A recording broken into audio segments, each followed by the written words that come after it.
All right, guys, here is one of our last garden updates of the school year. I might film a few of these over the summer, but today we are going to harvest the potatoes. It's a little early, but school's getting out, and I don't know how many of you are actually going to watch these over the summer.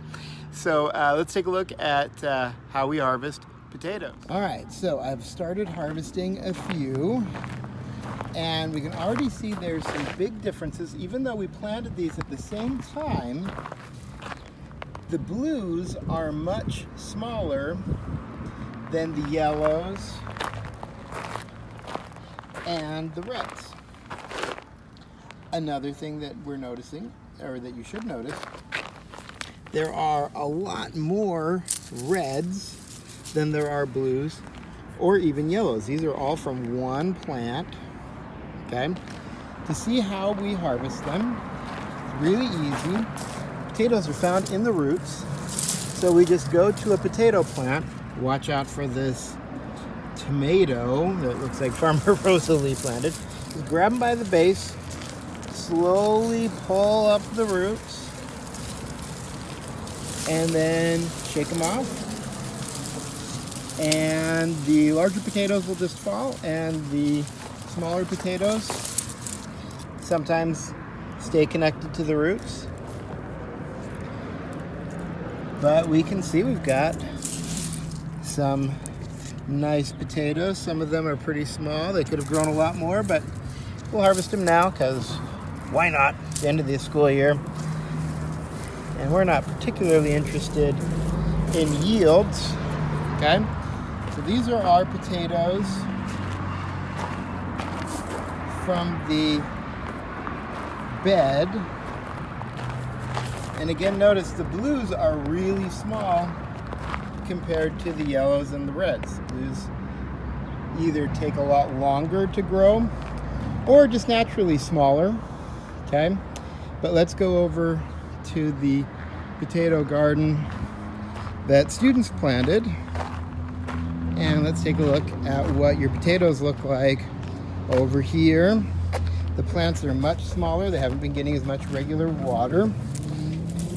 Looks like we've had some wind come through and knock down a few of our markers in our trellis here.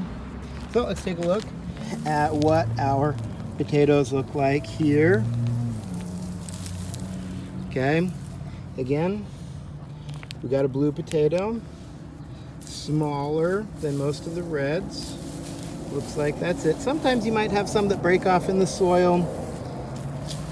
I'm not going to worry too much about them. So we're going to go through and we're just going to pull all these up. We're going to shake them off and see what kind of yield we've got. Nice blue there. Notice the peels come off, the skins come off very easily. All right, when they're this young right out of the ground. Normally you let them dry a little while before you take them to market. We'll just kind of leave these next to the plants that they came out of. Whoops. You have to dig in a little bit to try and get those potatoes out. There we go. That's a nice big one.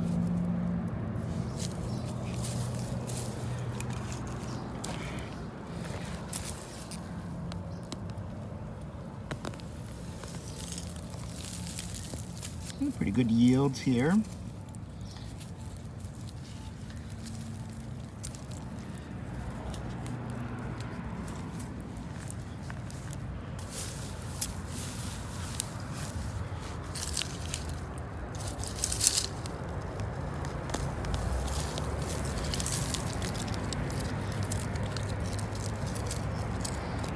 So one thing to notice here is that even though these potato plants are smaller than the ones in the bed,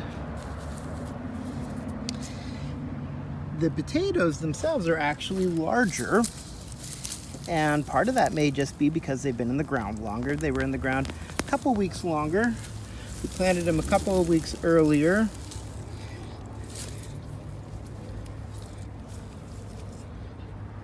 Two nice big ones here out of that potato plant.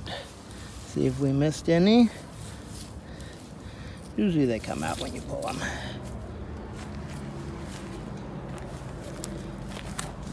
Got a nice tall plant. This is the biggest plant. Will it have the most potatoes?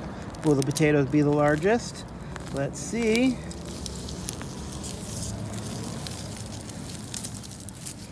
Nope.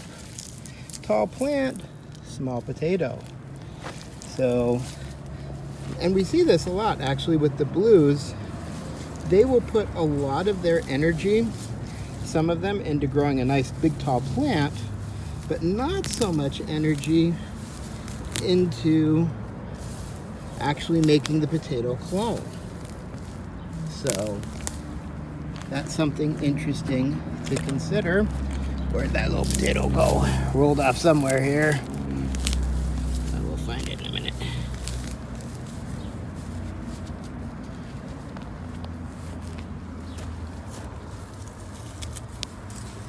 So I believe this was first periods. Oh, now we have the reds. So we have second periods. A little bit smaller than the reds in the bed.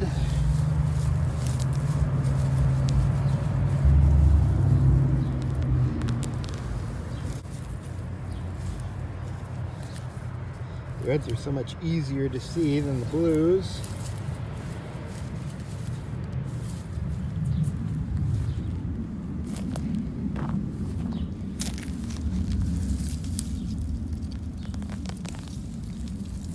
And now we have yellow. Pretty small. Oh, here's another one. That's much better.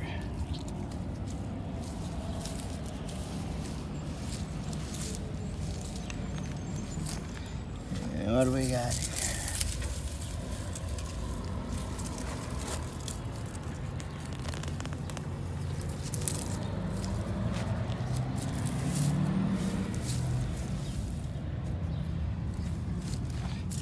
And this potato plant died, but I bet there's still some potatoes in its roots.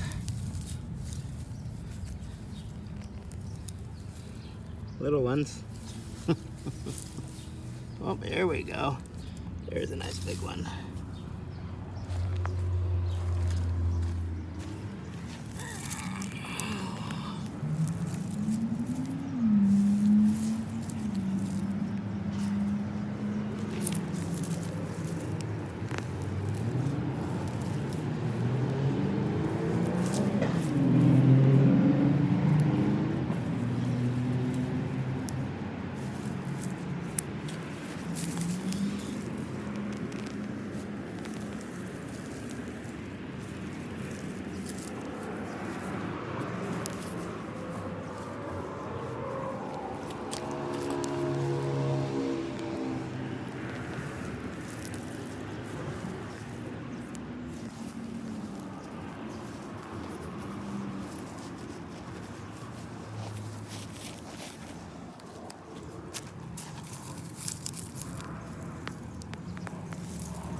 One thing to notice, I planted some of these after school was out and did not mulch them. Didn't mound them up. And looks like they still produced.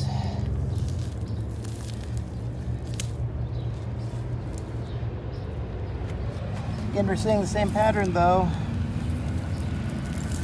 Reds are more prolific than yellows or blues tend to be, at least in this climate.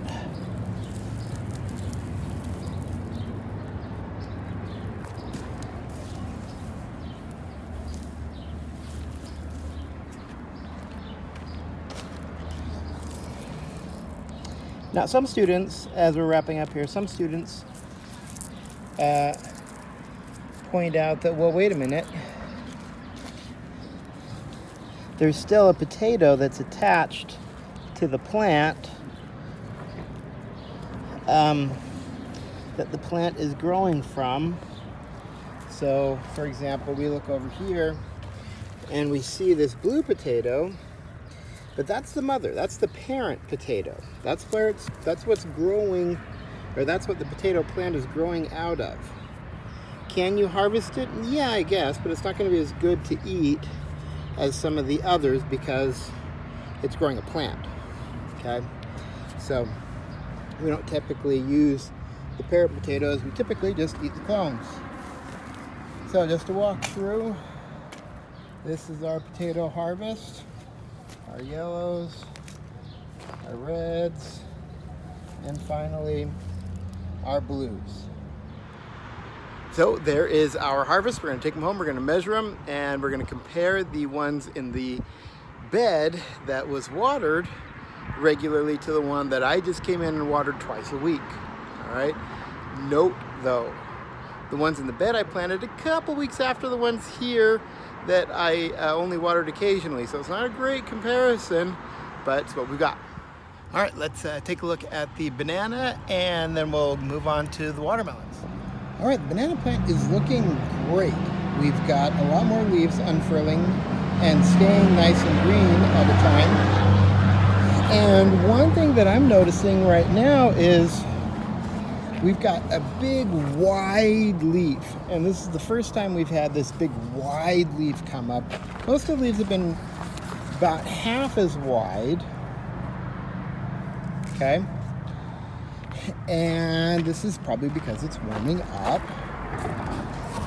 Looking in, we don't see, yeah, there's a little one unfurling there way down deep. You might not be able to see it.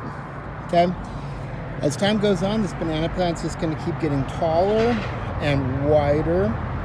All right, we still got some parsley. Looks like our cilantro is dead and the seeds are just kind of drying up at this point. We'll let that be for a while.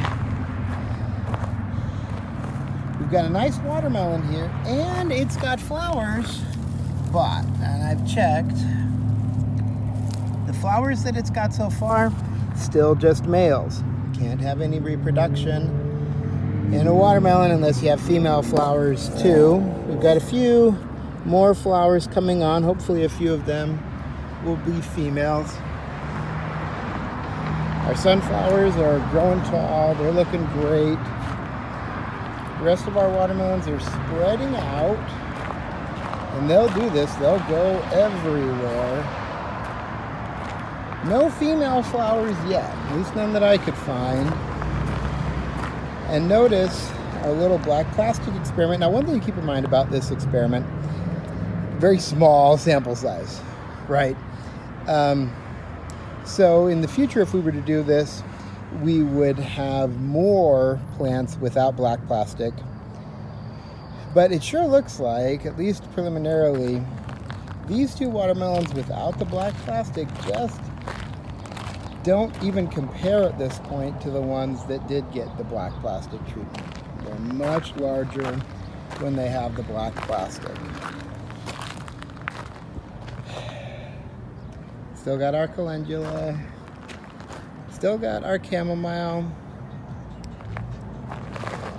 Our apple tree is doing well. Fig's doing well. Now that juju being that thorny thing's doing well. Everything else is doing well. So we'll wrap this up. We've got, oh, one more thing. Our, you can see with our corn, we've got a lot more ears coming up, and we've pollinated them just like we did in our last episode. So they're going to start producing nice full ears here, and then hopefully in a few weeks we'll start to get some corn that we can harvest. So that's it for this garden update. Stay safe, guys. If this is the last one you're watching, have a good summer. I'll probably be posting more of these throughout the summer because the garden It's not going to stop growing just because it's summertime and you guys are home. But have a good summer and keep tuning in, and we'll see you in the fall.